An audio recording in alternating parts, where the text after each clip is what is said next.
खुलुमबाय। गोजोन फुंबिलिनि गासिबो बड'लेण्ड बुब्लिनि अनसायगिरिफोरखौ बरायग्रोबाय।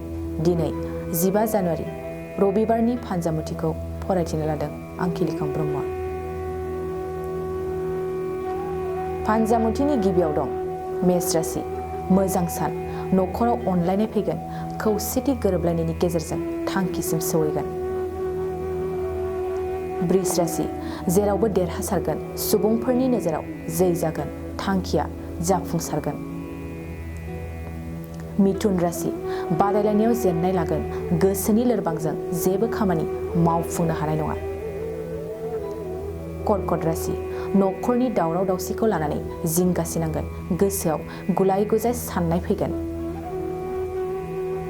सिंह राशि। मोजां सान, न'खराव खौसेथि जागोन, फंबायनि जाफुंसारनायाव गोसोआ हाजासे रंजानाय लागोन। कन्या राशि। गोसोआ मोजां जानाय नङा, सोरखौबा हरखाब गोसा बाथ्रा बुंफ्लांगोन, गुबुनजों गाज्रि मोनजागोन। तुला राशि। आखल आखु दानो सोलोंगोन, गुबुननिफ्राय गियान सोरजिगोन, नाजानाय थागोन। वृश्चिक राशि।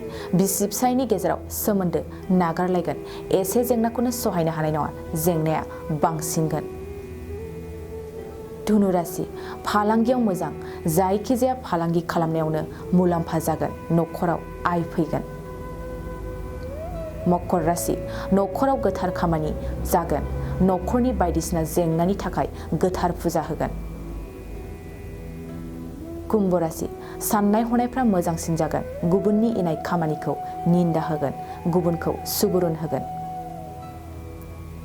मीन राशि। मोजां जानाय नङा, गावनि न'खरावनो सुथुर जागोन, नोंथांनि हेंथायै सोरगिदिं सुथुरा बांगोन।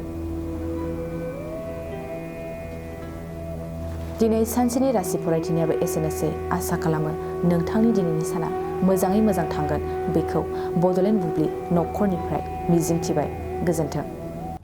गोसो गुदुं गलादारफोरनि थाखाय मोनसे मोजां खौरां।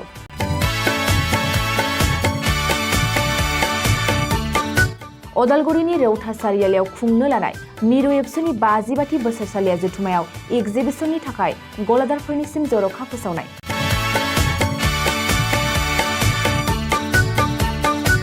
फैगौ 2023 मायथाइनि 26, 27, 28 आरो 29 जानुवारियाव खुंनो लानाय मिरु एबसुनि बोसोरसालिया जथुम्मायावनो बायदि रोखोमनि मुवा बेसादफोरखौ दिन्थिफुंगोन एगजिबिसन। बे एगजिबिसनावनो आबादारि, हेन्डलुम, टेक्सटाइल, फिचारि आरो हारिमु बायदि बायदि आयदाफोरखौ दिन्थिफुंनो थांखि लादों बानजाय आफादा। बेनिखायनो गोसो गुदुं सुबुं एबा गलादारफोरा एगजिबिसनाव गला होफैनो हागोन आरो गला होनायनि सोमोन्दै आबुं बाथ्राखौ मिथिनोब्ला नैबे मबाइल नम्बर 9365245137 आव थोंजों सुलाद लानो हागोन।